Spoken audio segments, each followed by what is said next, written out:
નમસ્કાર સર્વ ભક્તિજનોને પરેશ મહારાજ નમસ્કાર। આજે આપણે આ નવા બ્લોગ બનાવી રહ્યા છું। એ બ્લોગની અંદર આધ્યાત્મિક જેટલા જ્ઞાન છે, આધ્યાત્મિક જેટલા રહસ્ય છે, એના વિશે બધી આપણે ચર્ચા કરશું। અલગ અલગ નવા પ્રકારના જેટલા જ્ઞાનની વાતો છે, જેટલા મંત્ર તંત્ર વિદ્યા, આ બધા આની અંદર અલગ અલગ બ્લોગ તમારી સામે રજૂ કરવામાં આવશે। તો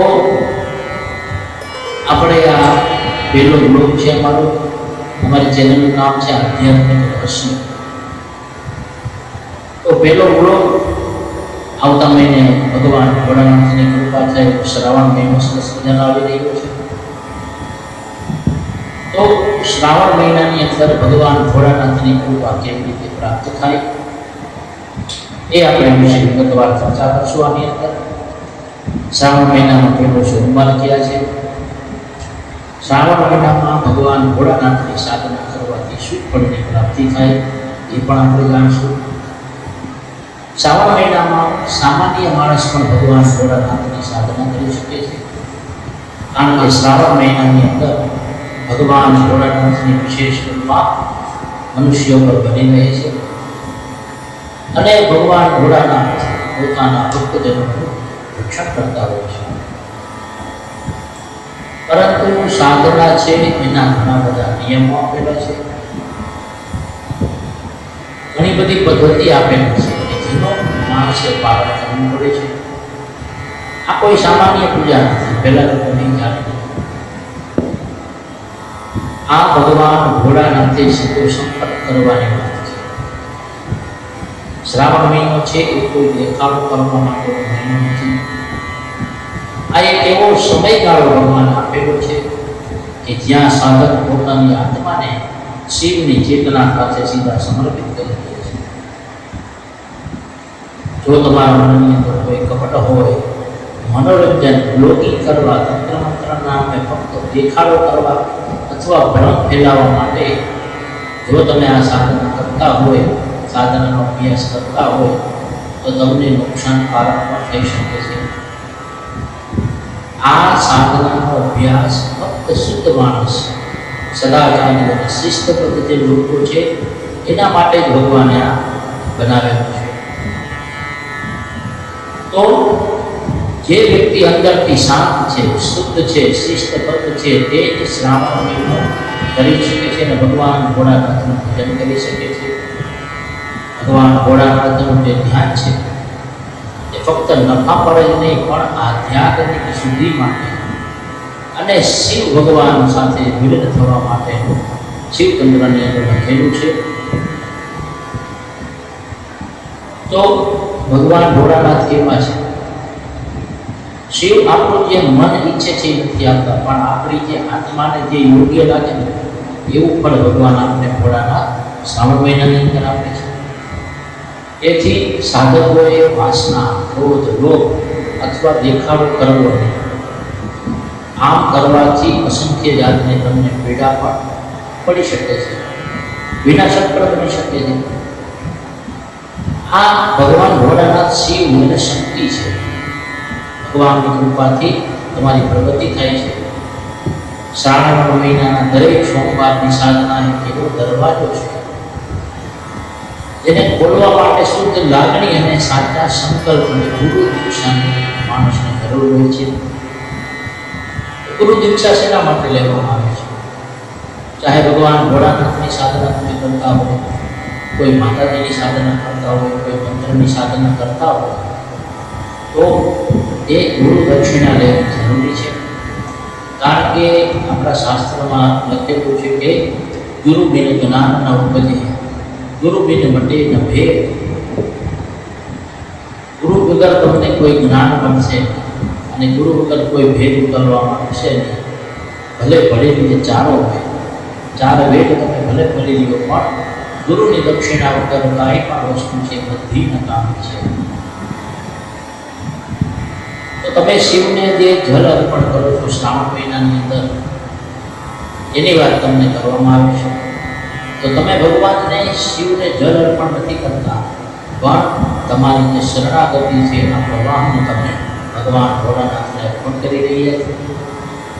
જો તે પ્રવાહ દૂષિત થશે તો પરિણામ પણ તમારે ભોગવવું પડશે. જે લોકો આ સાધના કરી શકે છે તેઓએ એક જીવન સત્ય, ભક્તિ અને શાંતિથી એનું જીવન આધારિત હોય છે. જે માણસ સવારે વહેલા ઉઠે છે અને શિસ્તબદ્ધ છે, જે લોકો માતા પિતા, શિક્ષક, ગુરુ અને આપણો જે ધર્મ છે એ ધર્મની અંદર જે શ્રદ્ધા રાખે છે અને જેઓ સાધનાને માત્ર સાધનાની સૌદ એવું જે માને છે એના ઉપર ભગવાનની શક્તિ કૃપા રહે છે. શિવનો મહિનો છે. શિવ દરેક ભગવાનના નથી, તેઓ તેમને દત્તક લે છે. તેઓ આત્માને અર્પણ કરવા માટે આવ્યા છે. તેથી જેને શ્રાવણ મહિનો આવે ત્યારે શિવ ભક્તો જાગતા નથી, પણ અંદરથી જાગૃત થાય છે. પાણીનો પ્રવાહ જ્યારે શિવલિંગ ઉપર પડે ત્યારે તપસ્વીની શ્રદ્ધા સાક્ષી બની અને ભગવાનની કૃપા પ્રાપ્ત કરતા હોય છે. તો શ્રાવણ મહિનાનો આખો મહિનો ભગવાન ભોળાનાથની કૃપા પામવા માટે બનાવેલો છે. તમારા કાર્યની દરેક ક્ષણ, તમારી પૂજાને, તમારી લાગણીઓ શિવના હૃદય સુધી પહોંચી શકે.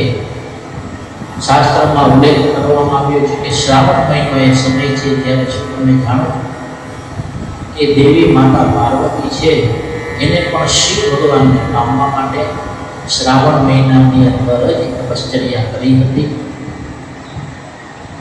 આગળ તમે જાણો તો જ્યારે સમુદ્ર મંથન થયું ત્યારે અંદરથી જે કંઈ પણ વિષ નીકળવું, એ વિષ જે દિવસે પીધું ત્યારે પણ શ્રાવણ મહિનો હતો. ભગવાન ત્યારે વિષને આખા ગટગટાવી ગયા હતા. ભગવાને તેને ગ્રહણ કર્યું હતું, એટલે જ ભગવાન નીલકંઠના નામે તે કહેવાયા હતા. તપસ્યા ત્રિનેત્રના ઉદ્ઘાટનનો મહિનો છે આ શ્રાવણ મહિનો છે. સોમવારના એ 4 વ્રત છે, એ 4 રહસ્યમય દરવાજા છે.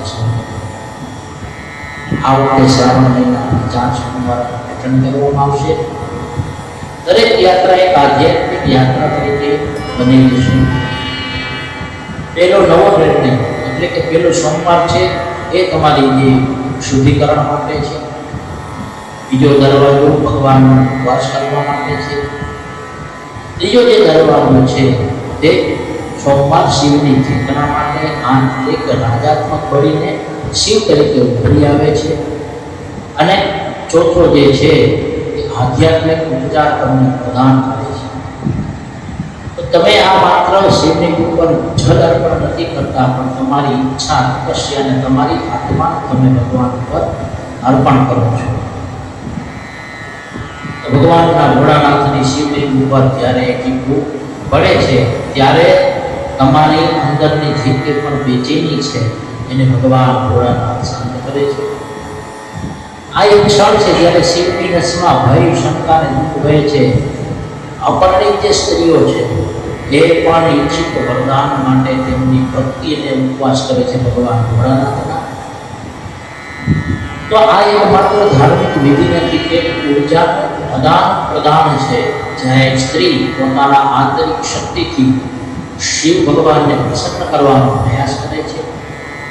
તે સમય છે જ્યારે પુરુષ અને સ્ત્રીઓ બંને ભગવાન ભોળાનાથ ઉપર દૂધ, બીલીપત્ર, નારિયેળ જળ, ગુલાબ જળ, આ બધું પોતપોતાની ઈચ્છા પ્રમાણે શિવલિંગ ઉપર ચડાવતા હોય છે.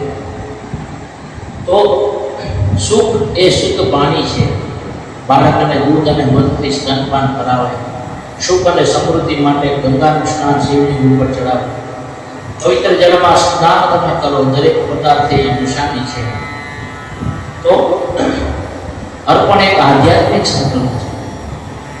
શિવનો ભાગ શ્રાવણ મહિનો એક મહિનો નથી, પણ ભગવાન શિવની પૂજા કરવાનો પણ સમય છે.